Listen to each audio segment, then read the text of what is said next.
Meditation isn't thinking, it's not spacing out, and it's not blanking the mind. But it's hard to define meditation.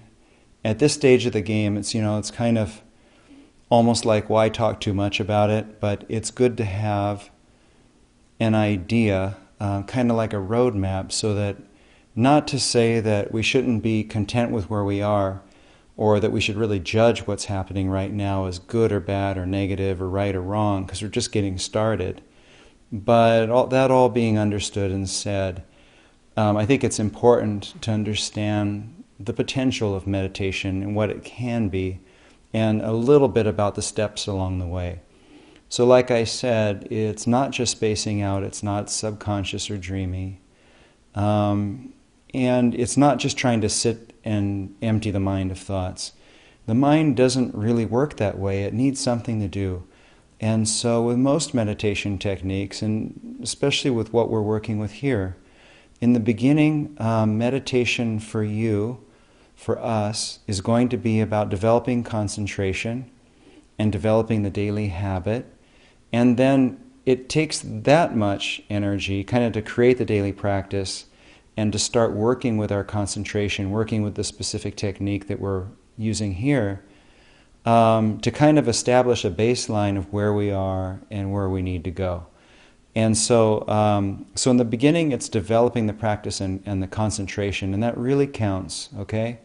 And then as we deepen our ability to concentrate and relax, we find that concentration isn't related to tension. You think of people trying to really solve a problem in a moment, when there's a lot of pressure and they're like scrunching the forehead. I mean, I do that. It's not, but you don't have to think physically, okay?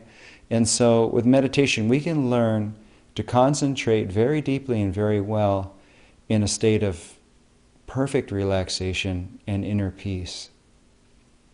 That's really powerful. There's a lot of good reasons for that, and positive effects in our daily lives will come out of that. Another way to think of meditation is that it's listening, that a lot of people, over the centuries and nowadays too, feel that their prayers, when they've prayed, have not been answered, or praying is useless. It's like you're just talking to nothing, and that's not true. I'm not able to define the divine or to define God, but I know from my own meditation that we can obtain the answers that we're seeking, that there is some kind of greater overarching wisdom that's much bigger and much more aware and much more wise than the thinking rational mind. Okay? And so meditation is a way to listen. It's a way to calm our mind and open our heart and relax the body and relax our thoughts, relax away from anxiety, so that all of these things that are kind of filtering our experience of life can kind of move out of the way, like clouds, just moving out of the way, so that we can actually see the stars, or that we can actually see the light of the sun. And so meditation is a process of removing these obstacles so that we can simply perceive the sweetness and the depth in our own selves and in all of life. Meditation is a discipline. It takes energy to create the habit of meditation so that we can really move forward and not just kind of play around. Talk a little bit more about that in a moment.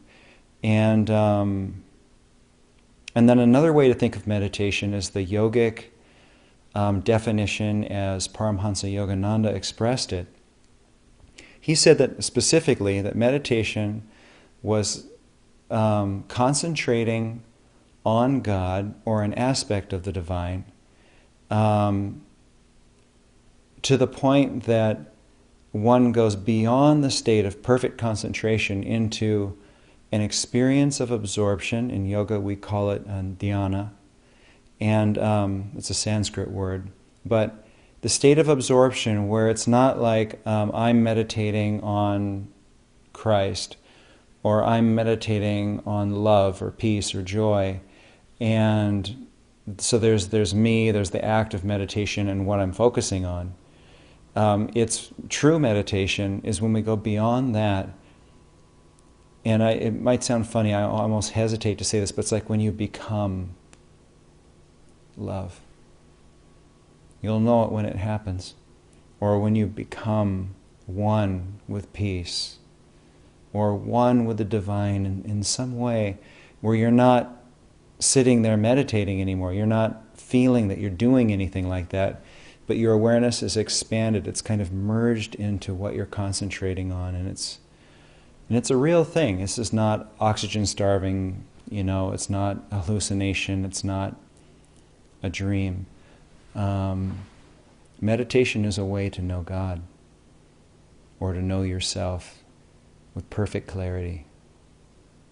And so another thing I can say about what meditation is or isn't is that meditation is probably the most important skill you'll ever learn, and it's the most valuable tool that I know of to understanding myself, understanding the world around me, and understanding other people in a way that allows me to feel deep compassion and respect for all of them. Meditation's really powerful. And so I'm so glad you're here and we're sharing this experience together.